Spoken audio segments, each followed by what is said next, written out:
पत्थर था मगर बर्फ के गालों की तरह था। पत्थर था मगर बर्फ के गालों की तरह था। एक शख्स अंधेरों में उजालों की तरह था। ख्वाबों की तरह था न ख्यालों की तरह था। वो इल्मे रियाजी के सवालों की तरह था।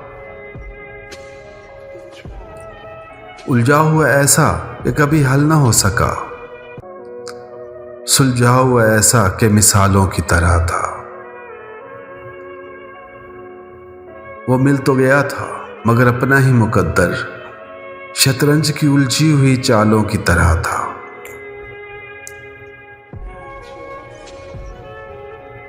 वो रूह में खुशबू की तरह हो गया तहलील, जो दूर बहुत चांद के हालों की तरह था।